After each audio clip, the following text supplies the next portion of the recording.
بسم اللہ الرحمن الرحیم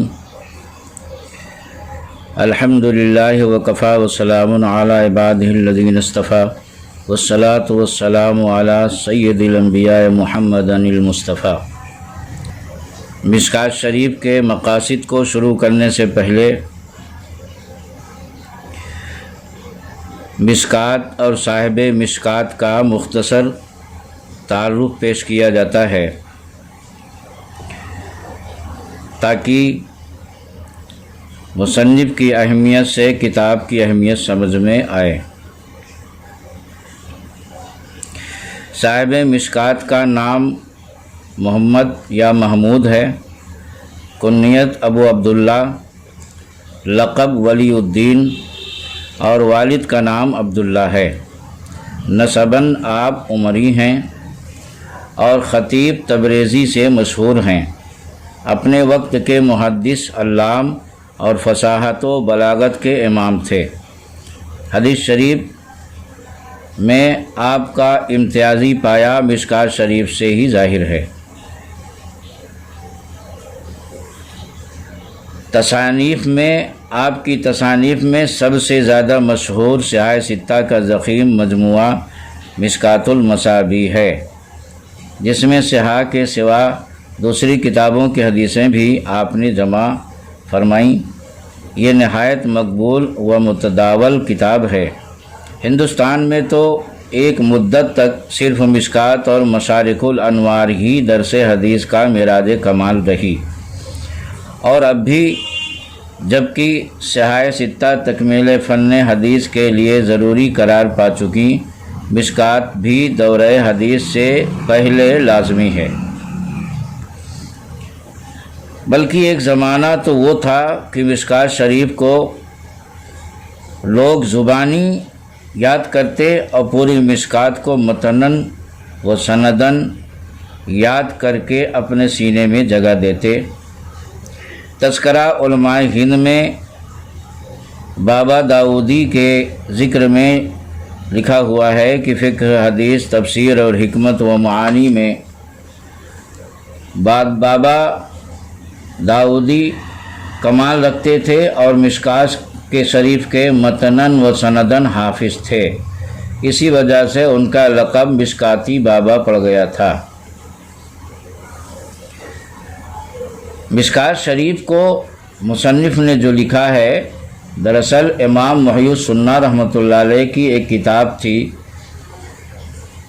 جس کا نام مصابیح تھا، اور وہ مصابیح میں کچھ چیزوں کی کمی رہ گئی تھی۔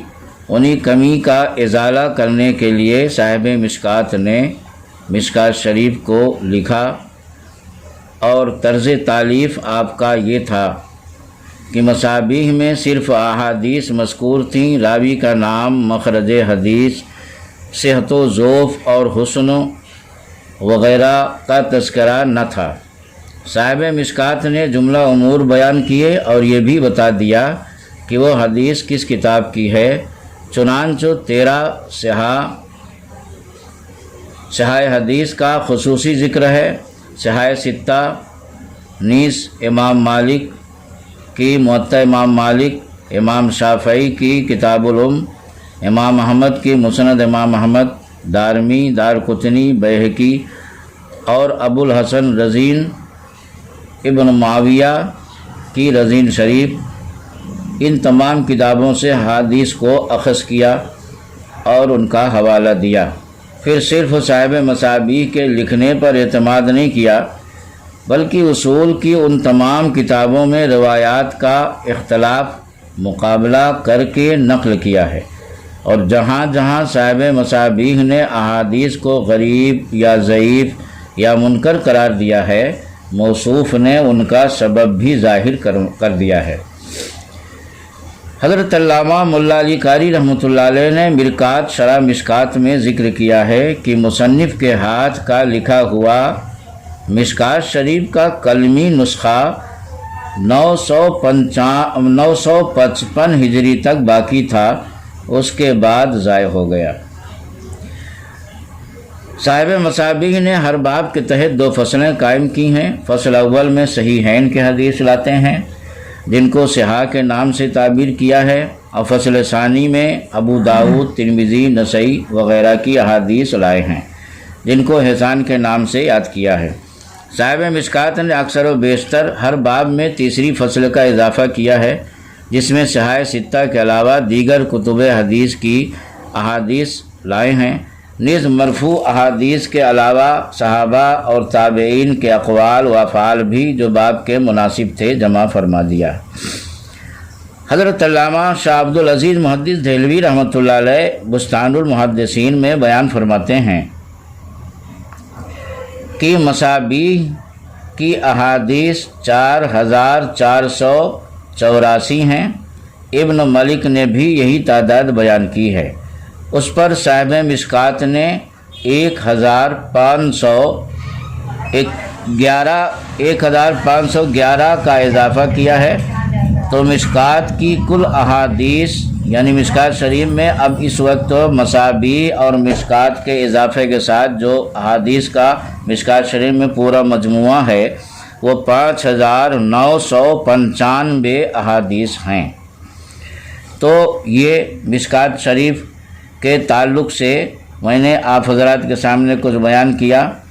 صاحب مشکات کا سال وفات یعنی آپ کا انتقال کس سن میں ہوا، تحقیق کے باوجود کئی کتابیں دیکھی گئیں مگر کہیں پر صاحب مشکات کا سال وفات نہیں ملا، اور البتہ یہ یقین ہے کہ 737 ہجری کے بعد وفات ہوئی ہے، اس لیے کہ بروز جمعہ ماہ رمضان 737 میں تو اس تالیف سے آپ نے فراغت پائی ہے، جیسا کہ صاحب مشکات نے آخر کتاب میں تصریح کی ہے۔